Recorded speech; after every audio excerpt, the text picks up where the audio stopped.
脳科学の結論。今だけに集中する人の人生が変わりすぎる理由。気づいていないかもしれないが、今この瞬間あなたの脳は今にいない。体はここにあるのに、意識は過去を後悔し、未来を心配してさまよっている。だが脳科学はすでに答えを出している。今に集中できる人間は幸福度も集中力も人生の質さえも圧倒的に高い。実際脳は今ここを感じた時だけストレスを手放し、創造性と免疫力を取り戻す構造になっている。つまり今を生きる力は才能ではない、訓練できる脳の技術だ。あなたの人生がうまくいかない理由は努力が足りないからではない、脳が今にいないからだ。この動画では今だけを生きるための具体的な10の習慣を全て科学的根拠とともに紹介していく。呼吸一つ、スマホの扱い方一つ、五感の使い方一つ、全ては脳を今に戻すための鍵になる。もしあなたが人生に疲れた、集中できない、やる気が出ないと感じているなら、まず疑うべきは過去でも未来でもなく、今を生きていないという事実だ。この10の習慣を知った時、あなたはこう思うだろう。もっと早く知りたかったと。たった10分で脳が変わるオンラインマインドフルネス。あなたの脳が疲れている理由、それは考えすぎだ。何もしていない時間こそ実は脳は最も働いている。しかもその多くは過去の後悔か、まだ起きてもいない未来への不安だ。この状態が続くと集中力は下がり、ストレスホルモンは増え、やがて心も身体も悲鳴を上げ始める。でも最新の研究がこう教えてくれる。たった1日10分意識的に今に戻るだけで脳の構造は変わると。中国の大学生に対して行われた最新の実験では、たった10分のマインドフルネスを30日間続けるだけで SNS や動画への依存が劇的に減り、不安やストレスまで改善した。なぜこんなに効くのか。理由は明確だ。マインドフルネスは脳の前頭前野を活性化させる。ここは集中力、感情コントロール、自己判断の全てを司る場所。つまりマインドフルネスとは精神論ではなく、脳の性能を取り戻す科学的トレーニングなのだ。しかも難しくない。スマホにマインドフルネスのアプリを入れて10分間呼吸だけに意識を向ける。それだけでいい。雑念が浮かんだらそれに気づいて戻る。この気づいて戻るの繰り返しが今を生きる力を少しずつ強くしてくれる。世界的な脳科学者たちは口を揃えている。人は今に集中している時だけ幸せを感じると。もしあなたが何をやっても心が落ち着かないなら、今この瞬間10分だけ自分の呼吸と向き合ってみてほしい。それだけで脳は少しずつ本来の自分を思い出していく。感謝は脳の構造を変える。たった一言のありがとうがあなたの脳を変える。そう聞いて信じられるだろうか。感謝はただのマナーじゃない。脳の回路そのものを変えるスイッチなのだ。カリフォルニア大学の研究チームが fMRI という脳の動きを見る装置で調べたところ、感謝の気持ちを表現した瞬間、脳の前頭前野が活性化した。ここは自己コントロールや判断力を司る重要な場所だ。同時に恐怖や不安に関わる脳の扁桃体の働きが弱まり、ストレスホルモンであるコルチゾールも減っていた。つまり感謝には脳のストレス回路を鎮め、冷静さと集中力を高める力があるということ。実際定期的に感謝を表す人は心臓病のリスクが下がり、免疫力も高いことが分かっている。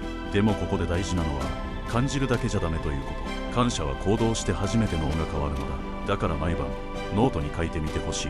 今日感謝したことを3つ。朝の空気が気持ちよかった。友達が声をかけてくれた。美味しいパンが食べられた。どんなに小さくても構わない。さらに一歩踏み込んで直接伝えてみよう。言葉でも LINE でも手紙でもいい。特におすすめなのが不意打ちの感謝だ。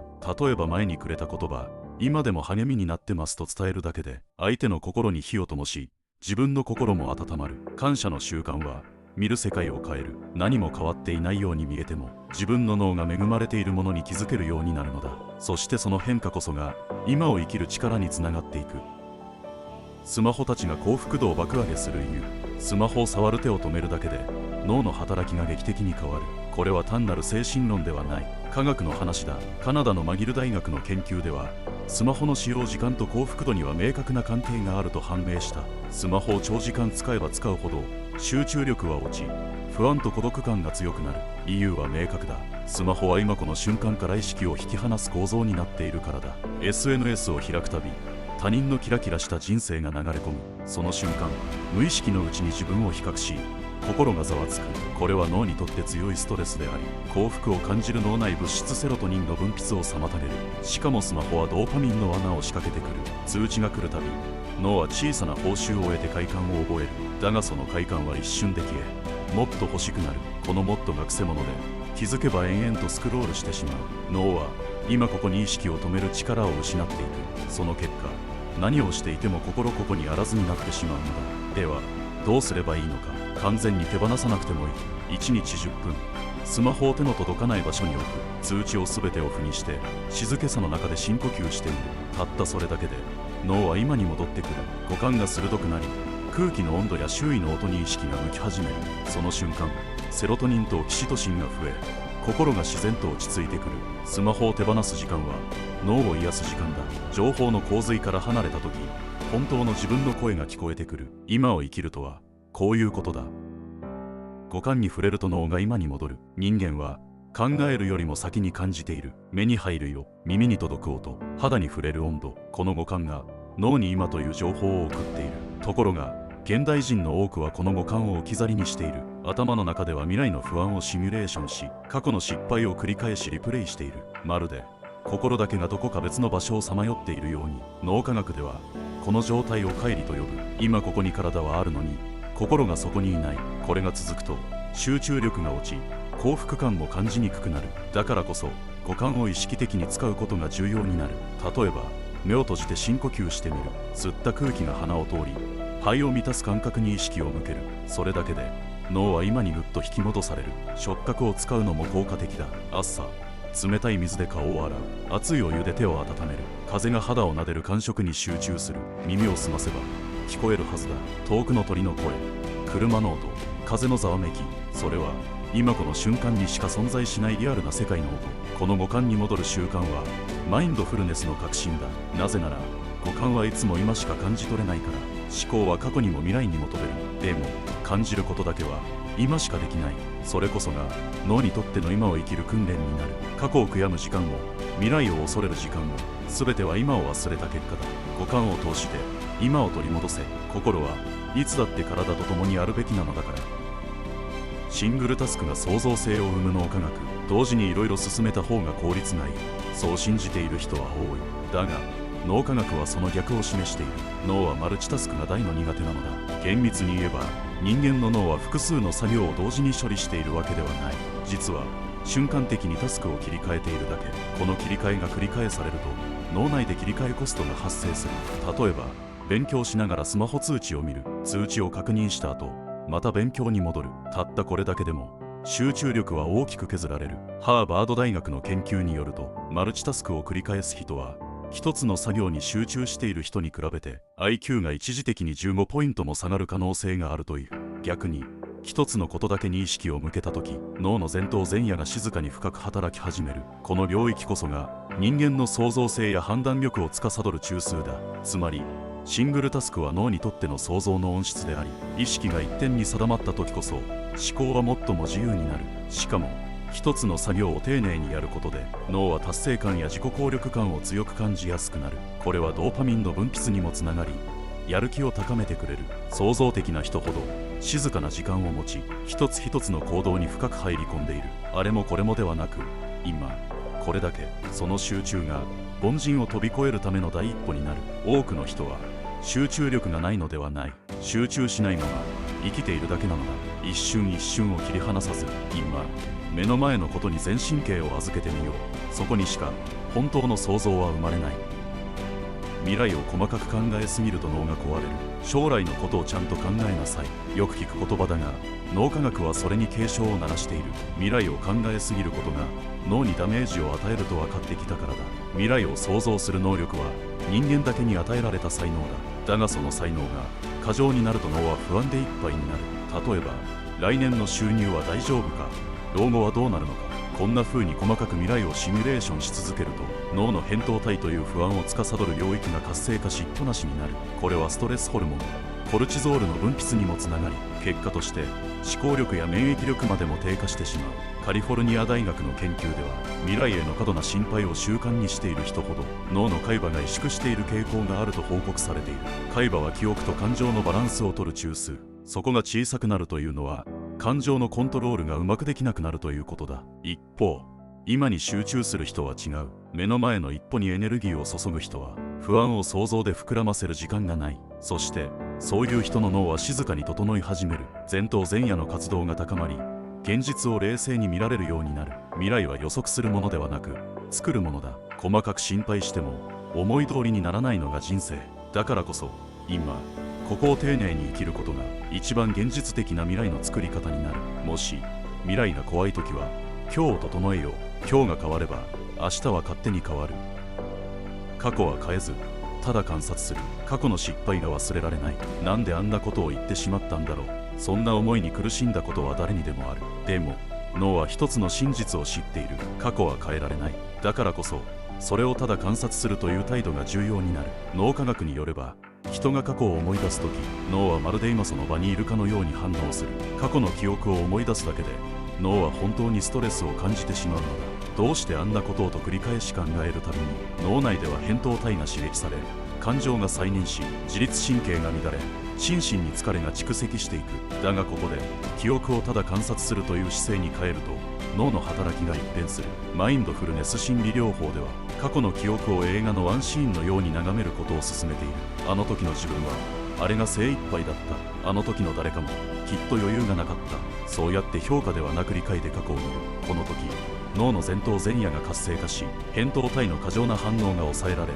心が落ち着き冷静な判断が戻ってくる。大切なのは過去を変えることではない。過去との向き合い方を変えることだ。過去にしがみつくと心は未来へ進めなくなる。でも過去をただ眺めて学びに変えれば、その経験はあなたの中で静かな力に変わる。だからもう後悔しなくていい。その過去があったから今のあなたがここにいる。できたこと日記で自己効力感を高める。今日は何もできなかった、そんな風に感じて落ち込む夜がある。でも実はそれはできなかったのではなく、気づいていないだけかもしれない。心理学では自分の力で行動を起こし変化を起こせるという感覚を自己効力感と呼ぶ。この感覚が高まると人は前向きに動けるようになる。逆に自分を無力だと感じると挑戦する意欲も消えてしまう。ではどうすればこの自己効力感を育てられるのか。答えは驚くほどシンプルだ。できたことを書くだけ。例えば朝ちゃんと起きられた、遅刻しなかった、ありがとうと言えた。そんな小さな出来だが脳にとっては大きな報酬になる。脳は成功体験に反応する仕組みになっている。どんなに小さなことでもできたと書いて振り返ると脳の報酬系が刺激される。特にドーパミンが分泌され、やる気や幸福感が高まるのだ。大事なのは完璧さを求めないこと、他人と比べないこと。昨日の自分より少しでも前に進めたらそれは立派な成果だ。この日記は自分との信頼を築く作業でもある。今日も頑張ったな、こんな自分でも少しずつ進めてる。そう感じることで自己効力感は少しずつ確かなものになっていく。やることはシンプル。夜ノートに3つできたことを書くだけ。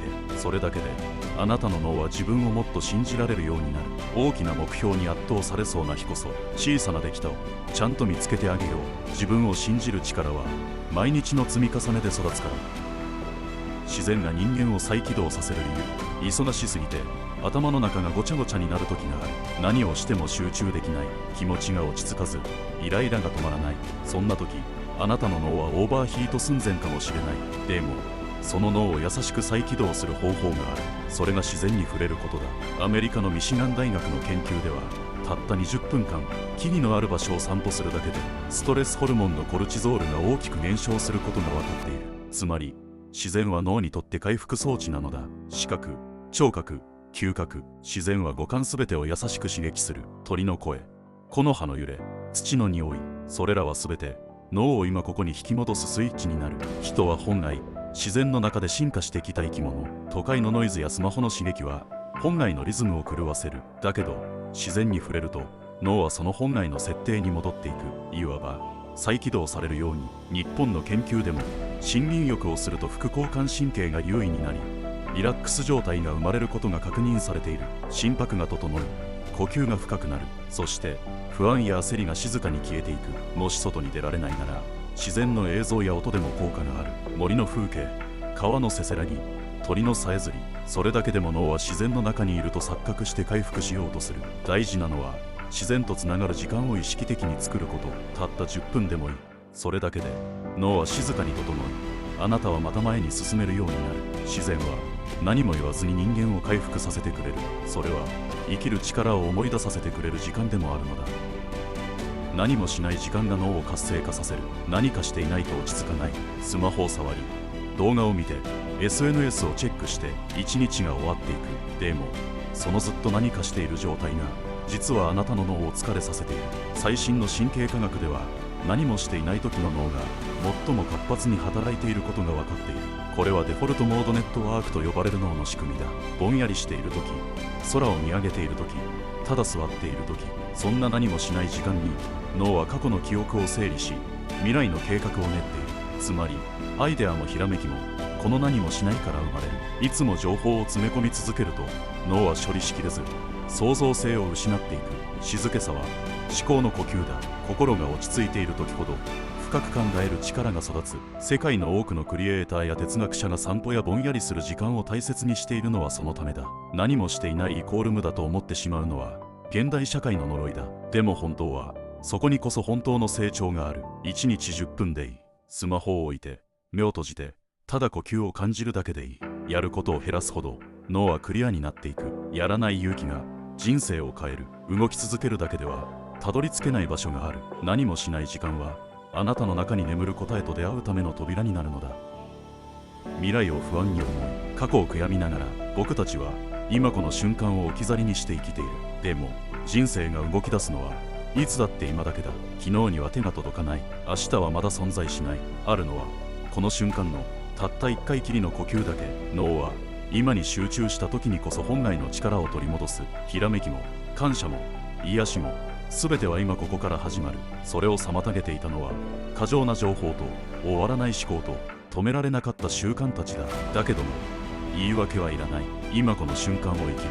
それだけで人生は変わる。目を閉じて深く息を吸う。あなたの脳は今日から再起動する。幸せはいつもここにあった。未来に走るのをやめた時、ようやくそれが見えてくる。